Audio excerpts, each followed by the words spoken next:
नमस्कार दोस्तों, मैं गोविंद कुमार अपने चैनल जीडी एजुकेशन से आपका हार्दिक स्वागत और अभिनंदन करता हूं। दोस्तों, मैंने आप लोगों को पिछली वीडियो में पढ़ाया था कि हिंदी संविधान के भाग 17 अनुसूची 8 में कितनी 22 भाषाओं का उल्लेख किया गया है। आज मैं उन्हीं 22 भाषाओं को आपके समक्ष प्रस्तुत करूंगा। और कभी कभी परीक्षा में पूछ लेता है दोस्तों कि जो 22 भाषाएं हैं उसमें से 3 भाषा उसमें से दे देगा, एक भाषा अलग से दे देगा। उसमें आपको चुनाव करना पड़ेगा कि कौन सी भाषा नहीं है उसमें। तो उसको भाषाओं को हमको लिखाना पड़ेगा। हम आपको लिखाना शुरू कर रहे हैं। तो आप सब सर्वप्रथम ये लिखिए कि हिंदी की 8वीं अनुसूची में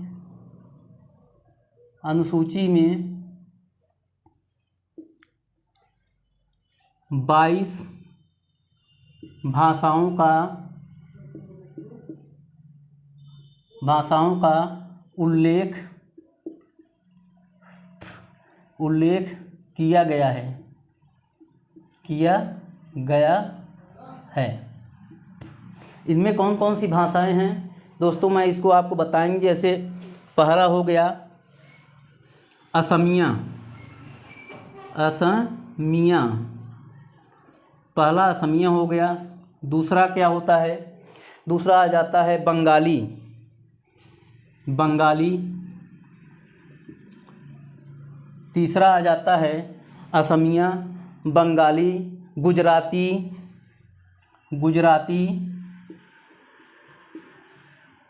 और चौथा आ जाता है हिंदी,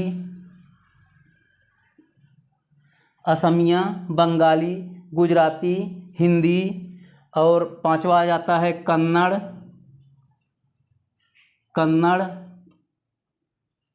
और छठा आ जाता है कि कश्मीरी। सातवां आ जाता है कोंकणी।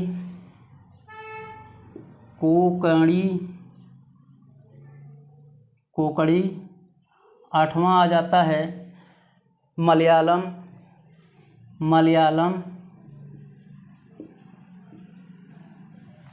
और नौवां आ जाता है मणिपुरी।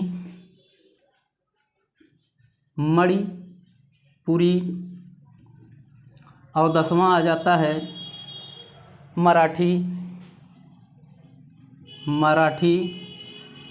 11वां आ जाता है नेपाली। 12वां आ जाता है उड़िया।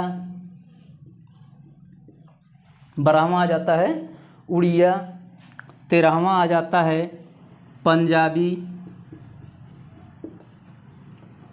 14वां आ जाता है संस्कृत। 15वां आ जाता है सिंधी।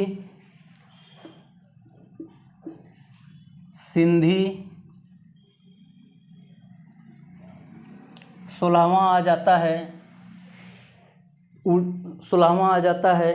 तमिल।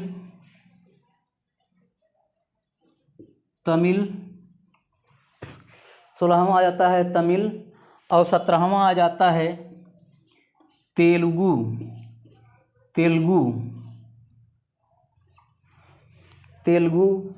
और आ जाता है 18वां उर्दू।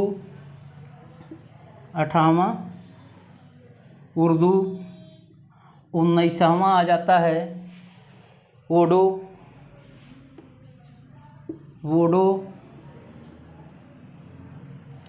और 20वां आ जाता है ओडो सांथाली।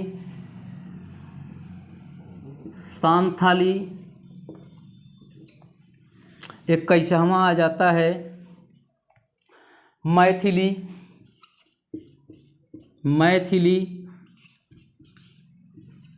और 22वां जो लास्ट है वो आ जाता है वो आ जाता है 21वां डोंगरी। डोंगरी डोंगरी ये दोस्तों आपके समक्ष 22 भाषाओं का जो उल्लेख संविधान में किया गया है उसको दोस्तों आपको बताते हैं कि पहला है असमिया, दूसरा है बंगाली, तीसरा है गुजराती, चौथा है हिंदी, पांचवा है कन्नड़, छठवां कश्मीरी, सातवां कोंकणी, आठवां मलयालम, नौवां मणिपुरी, मराठी, नेपाली, उड़िया, पंजाबी, संस्कृत, सिंधी, तमिल, तेलुगु, उर्दू, बोडो, सांथाली, मैथिली, डोंगरी। ये 22 भाषाओं का उल्लेख किया गया है दोस्तों। इसके बाद हम आपको ये बता रहे हैं दोस्तों कि इन 22 भाषाओं को किस तरह से संविधान में संशोधन करके जोड़ा गया। हमारे संविधान में मूल रूप से 14 भाषाएं थीं।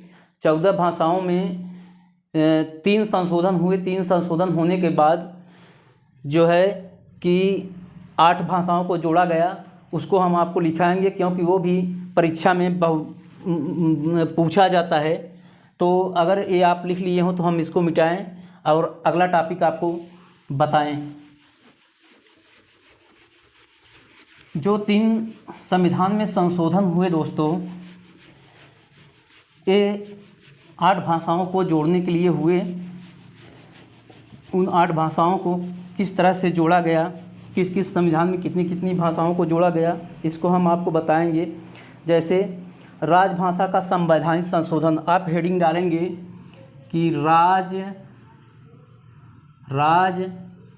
राजभाषा का संवैधानिक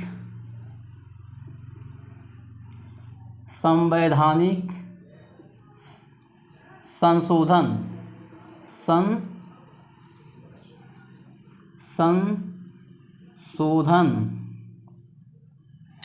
राजभाषा का संवैधानिक संशोधन कैसे हुआ। तो पहला संविधान संशोधन हुआ 21वां संविधान संशोधन 1967 ईस्वी में। 21वां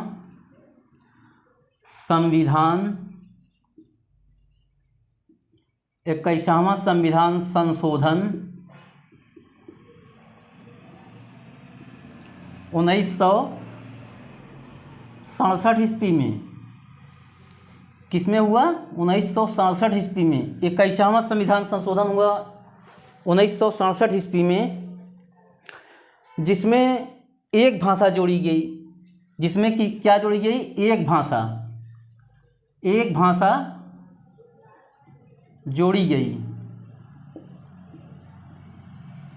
एक भाषा कौन सी जोड़ी गई? सिंधी जोड़ी गई। जैसे हमारा मूल भाषा कितना था?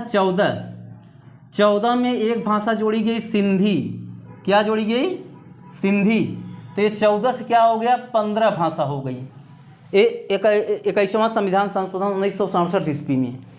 और आ जाता है दूसरा हमारा होता है 71वां संविधान संशोधन।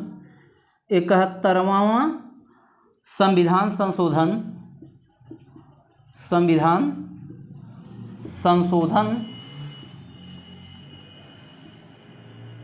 21वां संविधान संशोधन 1992 ईस्वी में हुआ। 1992 ईस्वी में हुआ, जिसमें दोस्तों कि 3 भाषाओं को जोड़ा गया। जिसमें 3 भाषाओं को जोड़ा गया। 3 भाषा जोड़ी गई। 3 भाषा जोड़ी गई। वो 3 भाषाएं कौन थी दोस्तों? अब यहाँ सिंधी जोड़ने के बाद 15 भाषा हो गई। 21वां संविधान संशोधन 1967 के अनुसार। जब 71वां संविधान संशोधन आया तो उसमें 3 भाषाओं को जोड़ा गया। तो अब 3 भाषाएं कौन कौन सी हैं वो हम आपको बता दे रहे हैं। कोंकणी, मणिपुरी और नेपाली। कोंकणी,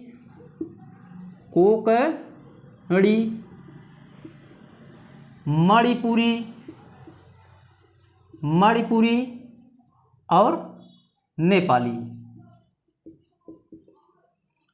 कोंकणी, मणिपुरी और नेपाली, ये 3 भाषाओं को जोड़ा गया दोस्तों। इस प्रकार से 15 प्लस 3 बराबर कितना हो गया? 18 भाषा हो गई। कितनी भाषा हो गई? 18 भाषा। फिर दोस्तों हमारे संविधान में संशोधन किया गया कि 92वां संविधान संशोधन, तीसरा हुआ 92वां संविधान संशोधन, संविधान संशोधन कब हुआ? 92वां संविधान संशोधन 2003 में, 2003 ईस्वी में हुआ। जब ये 92वां संविधान संशोधन हुआ दोस्तों, तो उसमें 4 भाषाएं जोड़ी गई। 4 भाषाएं जोड़ी गई। उसमें कितनी भाषाएं जोड़ी गई? 4 भाषाएं, 4 भाषा जोड़ी गई। 4 भाषा जोड़ी गई। वो 4 भाषाएं कौन कौन सी थी कि 4 भाषाओं में वोडो आ जाता है, वोडो, वोडो और डोंगरी, वोडो डोंगरी, वोडो डोंगरी, मैथिली, मैथिली और क्या आ जाता है? सांथाली, सांथाली, सांथाली। ये 4 भाषाएं जोड़कर दोस्तों 22 भाषाएं बनी। तो कितना हुआ था? 18, 18 + 4 बराबर 22 भाषा। ये 22 भाषा बनी। 3 संविधान संशोधन होने के बाद हमारा जो अब चल रहा है वो 22 भाषाओं को लिया गया है। तो पहला संविधान संशोधन दोस्तों 21वां संविधान संशोधन 1967 ईस्वी में हुआ, जिसमें 1 भाषा जोड़ी गई। तो मूल रूप से हमारी 14 भाषा थी। 14 भाषा में सिंधी भाषा जोड़ी गई। सिंधी भाषा से 1 जुड़कर 15 भाषा हुई। फिर उसके बाद 71वां संविधान संशोधन 1992 ईस्वी में हुआ। उसमें 3 भाषाओं को जोड़ा गया। 3 भाषाएं कौन कौन थी? कोंकणी, मणिपुरी, नेपाली। फिर 92वां संविधान संशोधन हुआ सन 2003 में। उसमें 4 भाषाओं को जोड़ा गया, बोडो, डोंगरी, मैथिली, सांथाली। 18 × 4 = 22 भाषा आपका कंप्लीट जोड़ा गया। तो दोस्तों हम आपको बता दें कि ये अक्सर परीक्षा में पूछा जाता है कि जैसे आपको पूछ लिया 21वां संविधान संशोधन में किस भाषा को जोड़ा गया, तो उसमें आपको दे देगा जैसे कोंकणी, मणिपुरी, नेपाली, सिंधी, तो आप सिंधी पर लगा देंगे। इस प्रकार से आपको प्रश्न दिया जाएगा। और मेरे प्यारे भाई और बहनों, आप लोगों से विनम्र निवेदन है कि आप लोग हमारे विषय को एकदम गहन अध्ययन करें, पढ़ें।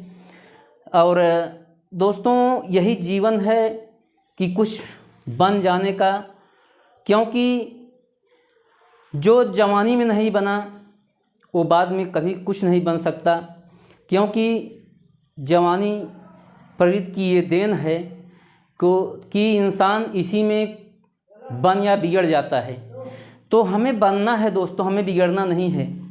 क्योंकि आज जो समाज हो गया है, इतना जो है इंटरनेट की व्यवस्था होने से ऐसे ऐसे लोग पोस्ट करते हैं जिसे देखकर शर्मसार हो जाना पड़ता है। कि मैं सोचता हूँ कि हमारे बच्चों के मन मस्तिष्क में इसका क्या प्रभाव पड़ेगा, इसका लोग ध्यान नहीं देते। लोग अपने जो है कि सब्सक्राइबर पर और व्यूवर पर और कितने घंटे हमारा चला, इसी पर लोग ज़्यादा ध्यान देते हैं कि मैं किस तरीके से पैसा कमाऊं, और ये नहीं सोचते कि हमारे समाज में किस तरह सा संदेश जा रहा है, इसका किसी को ख्याल नहीं है। तो मैं आपकी तरफ से बड़ा भाई होने के नाते एक संदेश देना चाहूँगा कि ये जो उम्र प्रकृति प्रदत्त है, हमारी जो जवानी की उम्र है दोस्तों, इसको हम जाया ना जाने दें। क्योंकि इसमें हमारा करियर बनाने का एक अच्छा मौका होता है। और करियर तभी बनेगा जब जवानी का जोश हमारे अंदर होगा। क्योंकि बिना जिस तरफ जवानी चलती है उसी तरफ ज़माना बदलता है दोस्तों। और ज़माना तभी बदलेगा जब हम एक अच्छे विचार के साथ वहाँ प्रस्तुत होंगे। तो अक्सर क्या होता है, नई पीढ़ियों में लोग प्यार मोहब्बत को ज़्यादा जो है कि तवज्जो देते हैं। प्यार मोहब्बत करने का तो बहुत ही समय है दोस्तों, लेकिन करियर बनाने का समय एक बंधन में बंधा होता है। और उसके अंदर अगर आप अपना करियर नहीं बना पाते तो ये मान के चलिए कि आपका सारा जीवन व्यर्थ ही जाता है। तो दोस्तों मैं ये कहूँगा कि आप लोग प्यार मोहब्बत चैटिंग ये सब के चक्कर में ना पड़कर आप अपने दिनचर्या का आधा समय अगर पढ़ाई पर देंगे तो आपके जीवन का बहुत ही महत्वपूर्ण जो है कि अंग बनेगा, जो आपको पूरे जीवन भर काम देगा। और जब आप कामयाब हो जाएंगे तो पता नहीं कितनी मोहब्बतें आपके पीछे लाइन लगा देंगी। तो दोस्तों हमारे कहने का यही तात्पर्य है कि ये जो उम्र समय है, पहले अपने करियर पर ध्यान दें, करियर पर ध्यान देने के बाद आगे सोचें जब आप कामयाब हों, क्योंकि कामयाबी ही मंजिलें छूती हैं। दोस्तों जब तक आप कामयाब नहीं होंगे तो ज़िंदगी का कोई मतलब नहीं है, कोई प्यार नहीं है, कोई मोहब्बत नहीं है, क्योंकि बिना दौलत के कुछ होता नहीं। प्यार मोहब्बत से कितना दिन आप गुजारेंगे? बिना दौलत से गृहस्थ जीवन चलने वाला नहीं है। और गृहस्थ जीवन सबसे बड़ा ही, गृहस्थ आश्रम सबसे बड़ा ही आश्रम है, और इससे बड़ा आश्रम कोई नहीं है। ना संन्यास आश्रम है, ना तो ब्रह्मचर्य आश्रम है, ना तो वानप्रस्थ आश्रम है। ये गृहस्थ आश्रम सबसे बड़ा अच्छा आश्रम है। और जब तक हम ब्रह्मचर्य आश्रम में अपने जो है कि उद्देश्य की प्राप्ति नहीं कर लेंगे तो हम जो है कि गृहस्थ आश्रम का कोई आनंद नहीं ले पाएंगे। तो गृहस्थ आश्रम का आनंद लेने के लिए दोस्तों आपको मेहनत करना पड़ेगा, और आप पूरी मनोयोग से पढ़ें और अपने करियर को बनाएं। दोस्तों अगर कहीं मेरे कुछ कहने में कहीं कोई त्रुटि हुई हो उसके लिए मैं क्षमा प्रार्थी हूँ। और हमारी वीडियो को लाइक करें, शेयर करें, सब्सक्राइब करें और बेल आइकन को दाबें, जिससे हमारे अगले वीडियो की नोटिफिकेशन आप तक पहुँचती रहे। और दोस्तों जाते जाते आपको एक दिल से नमस्कार है।